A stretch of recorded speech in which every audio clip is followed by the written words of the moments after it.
कुड़वा थाना क्षेत्र के दलीलपुर गांव में एक विवाहिता को मारकर जल्दबाजी में मामला सामने आया हुआ है। थाने में केस दर्ज हुआ है। जब से ये घटना हुई है चारों तरफ चर्चा तेज हो गई है। क्या रही वो वजह, क्या कारण थे वो, और क्यों वो जल्दबाजी में दाह संस्कार किया, और क्यों घर वालों को है वो बंधक बनाया गया है, ऐसी तमाम बातें हैं। उन्हीं को जानने के लिए आज स्थित है हम उसी महिला के पीहर में, गांव में, थुमा में। जानेंगे क्या है वो मामला, क्या थी वो घटना और क्यों हुआ था ऐसा। सर, ये प्री प्लान मर्डर था।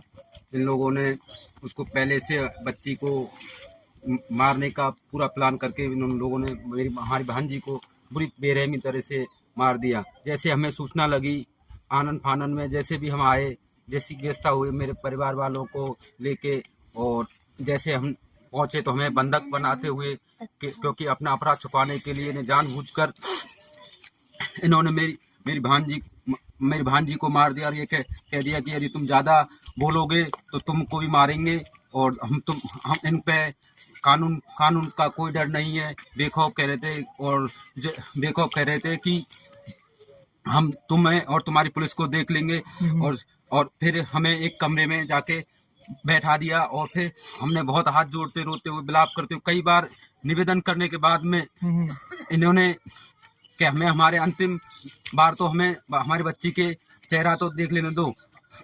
तो जैसे हमने चेहरा देखा, और चेहरा देखते हुए इस चेहरा पे शरीर पर आई हुई चोटों देखते हुए कि उसके गर्दन पे गहरी चोट के निशान थे, और जैसे मैं उनको इस कैमरे पर बयान नहीं कर सकता, उसके शरीर पे इतने जगने, इन गुप्तांगों ऐसी जगह पे वो थे कि उनको यदि पोस्टमार्टम हो जाता तो कुछ हमें और कानून को भी उसमें कुछ गुत्थी सुलझाने में मदद मिलती। पर इन लोगों ने इस अपराध को छुपाने के लिए हमें ये जैसे ही ढक रहे थे तो जैसे गर्दन तक ढक लिया, तब तक हमें गर्दन का फोटो हमने ले लिया चुपके से। जैसे इन्हें भनक लगी तो हमने से झीना छपटी करने लगी कि तुम ज्यादा होशियार बनते हो, क्या अभी मारे या बाद में मारे, जैसे तुम्हारी भांजी को मार दे तुमको भी मार देंगे, तुम्हें हो जाए कर लो। तब तक हमें बंधक बनाते रहे, और इसी जब तक मतलब हमने बहुत हाथ जोड़ के भाई हमें हमारी बच्ची को न्याय चाहिए जो भी। और इसमें कि प्री प्लान में इसका खुद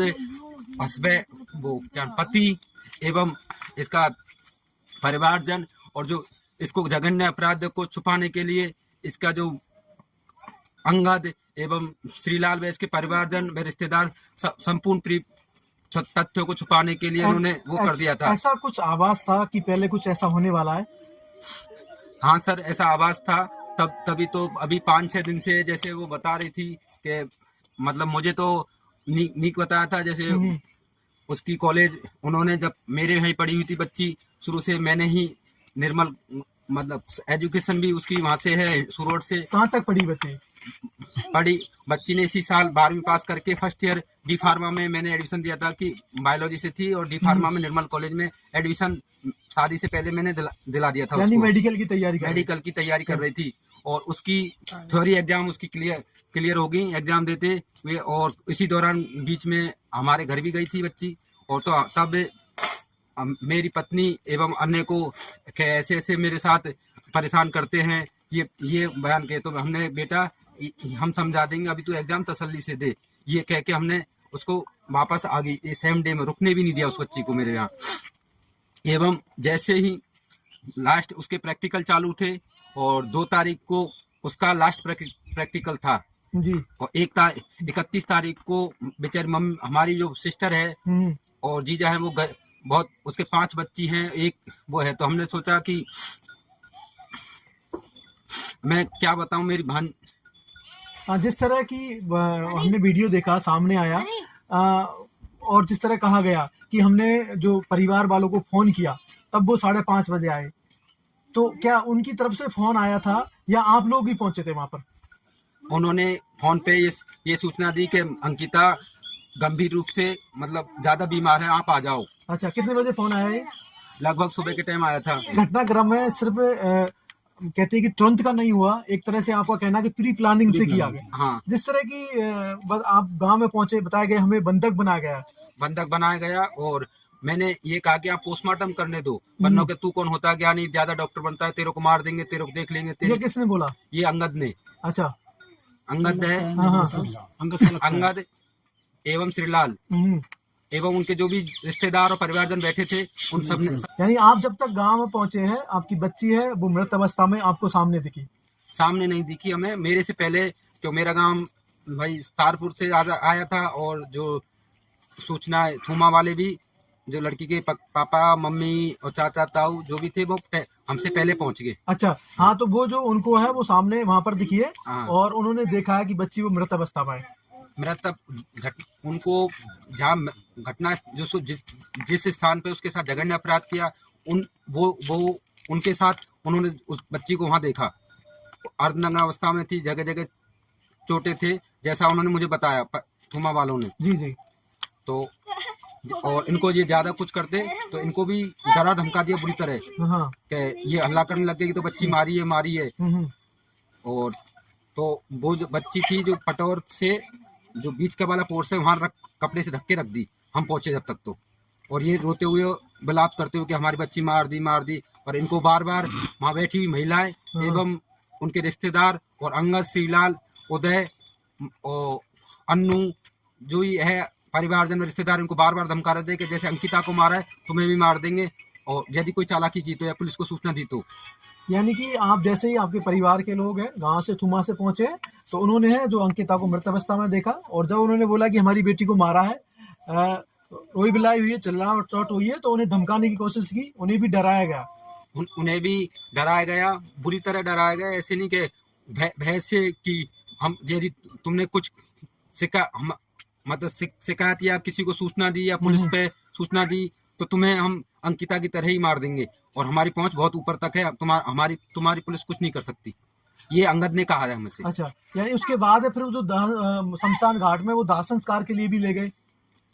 हाँ, दाह संस्कार को हमको बंधक बनाते हुए दाह संस्कार शमशान घाट तक हम पहुंच गए भय युक्त होते हुए। और जैसे इसी बीच में मेरे ताऊ जी के लड़के को पुलिस को सूचना करने का मौका 100 नंबर पे करने का मौका मिल गया। यानी कि वहाँ गांव से ही है, आपने पुलिस को भी सूचित कर दिया? गांव से नहीं, शमशान घाट से। जैसे हमें थोड़ा सा पेशाम जैसे भी क्यों शमशान घाट वहाँ तो कमरे में बंद करके रखा, शमशान घाट में कोई और भी लोग आ जाते हैं उसमें, उस हिसाब से हमें मेरे ताऊ जी के लड़के को मौका मिलते ही उसने इतना ही कहा कि ये जगह, तो जैसे इसकी भनक अंगद व उसके परिवार वालों को लगी तो वो हमसे गाली गलौज करने लगे, घेर लो सालों को और जला दो, और हमसे दोबारा भी प्रेशर बनाने की, दोबारा घेर के प्रेशर बनाने की कोशिश की कि तुम 100 नंबर पे दोबारा कॉल करो, नहीं तो हम दाह संस्कार नहीं मतलब वो पेट्रोल लड़का पेट्रोल लगा लेगा मेरी, और मतलब मैं बंदूक के नोक पर या डरा धमका दिया बुरी तरह से कि प्रेशर करे। पर पुलिस को इन्फॉर्म, इतने में हम पुलिस वहाँ पे जब तक उन्होंने बिना क्रियाक्रम के जल्दी से केरोसिन, पेट्रोल, डीजल, कड़वी पुलवी से तुरंत जल्दी से आग लगा दी उसमें। यानी कि जिस तरह हमने वीडियो देखा कि जिस तरह एक संस्कार होता है, मान सम्मान होता है, अंतिम संस्कार जिसमें रीति रिवाजों को निभाकर संस्कार किया जाता है, लेकिन यहाँ कुछ और ही देखने को मिला। एक तरह से जैसे घास फूस को जलाना, चूल्हे को जलाना, इस तरह वो आग लगाई गई। वो इसलिए पुलिस के यदि टाइम से पुलिस के कुछ हाथ लग जाता तो वो उनके जो उन्होंने बच्चे के साथ जघन्य अपराध किया या क्रूरता पूर्वक उसका मर्डर किया, प्लान उनके खुलासा हो जाता।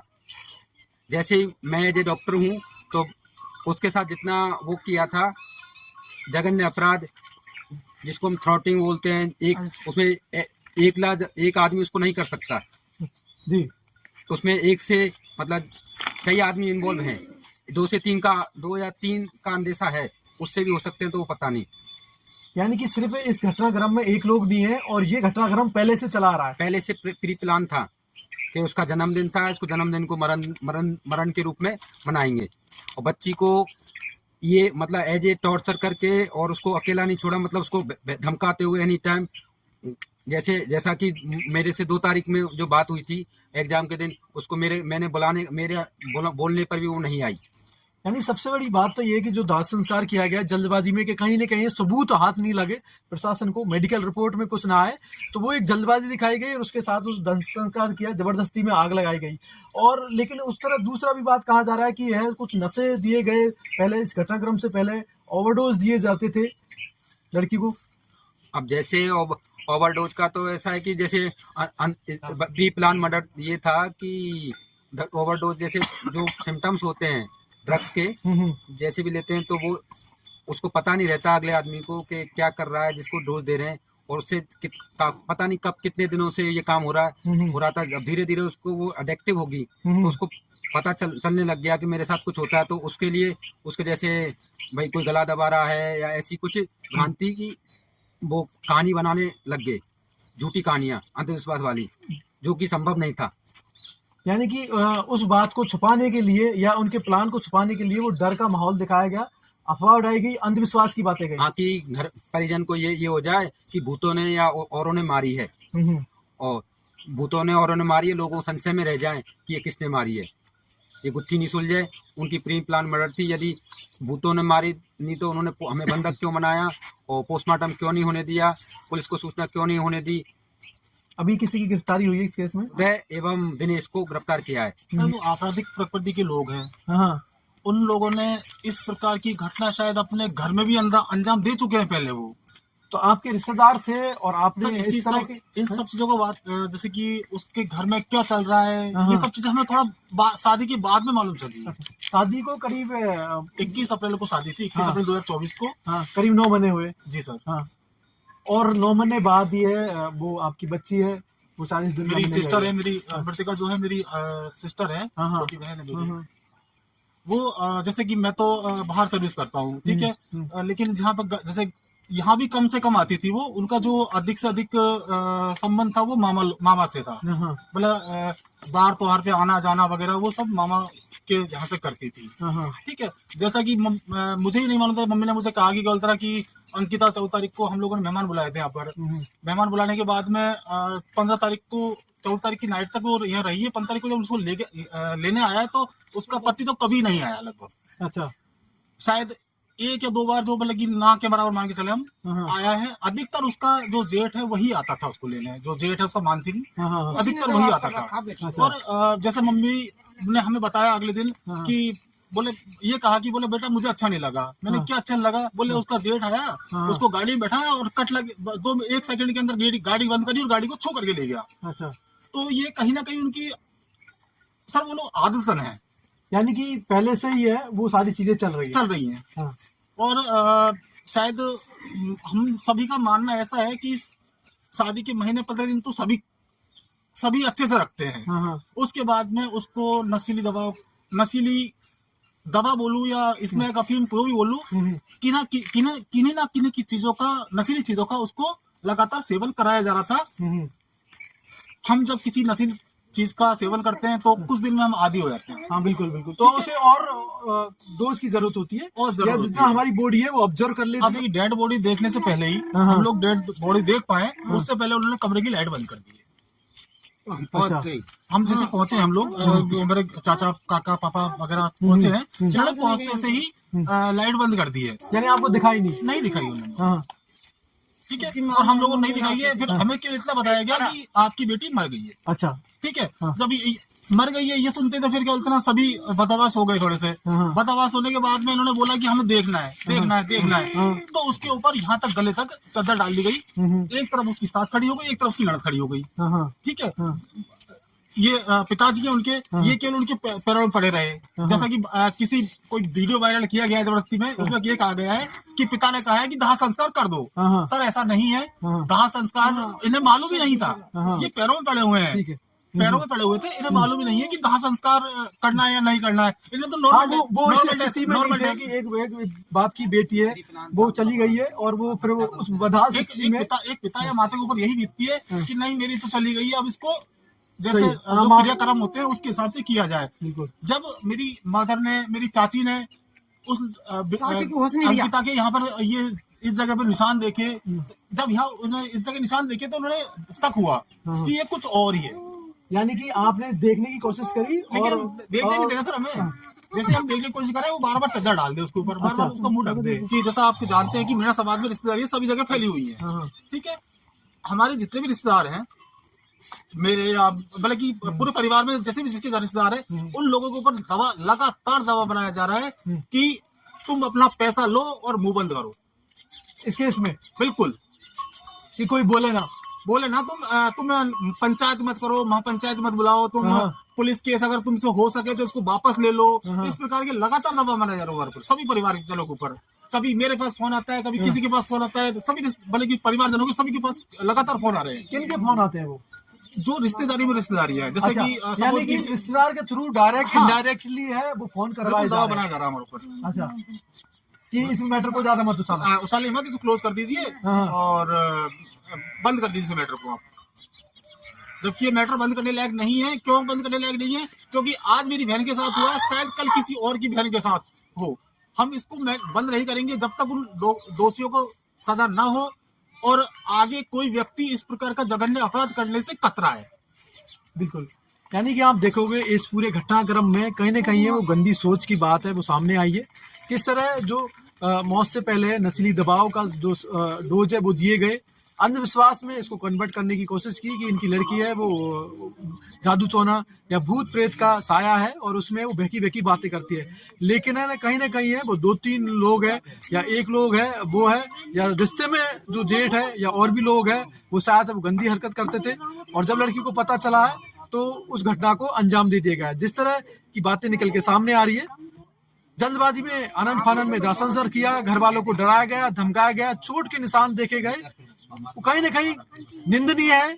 हम भी इस घटना की कड़ी शब्दों में निंदा करते हैं कि इस तरह नहीं होना चाहिए।